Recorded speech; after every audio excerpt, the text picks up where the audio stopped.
Eu quero dizer que, categoricamente, o Vasco, que é um clube centenário, que não deve nada ao Flamengo, hoje a gente está completando 93 anos de um estádio. O que é?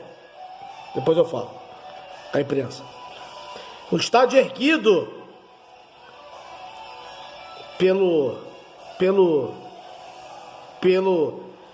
pela genética do vascaíno. Que é Flamengo? Flamengo. Você vai vir falar de Flamengo comigo? Flamengo tem genética. O Flamengo saiu da costela do Fluminense. Você quer falar de... Vai comparar com o Vasco, né? Você não vai comparar com o Vasco. Fala aí.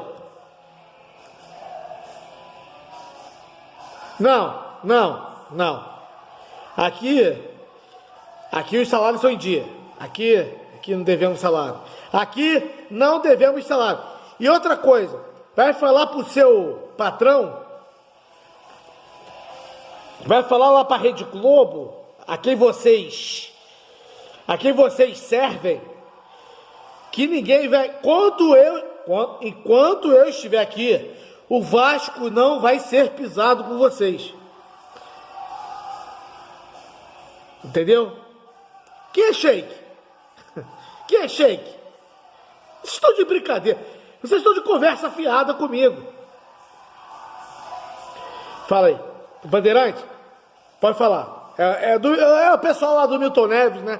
É o pessoal do Milton Neves. Pode falar. Não. Vocês não vêm com essas ideias de neto aqui, não. Aqui é o Vasco. Aqui é o Vasco. Quem comanda aqui do Vasco, quem comanda o Vasco sou eu. Delan, vocês não tem esse negócio aqui não.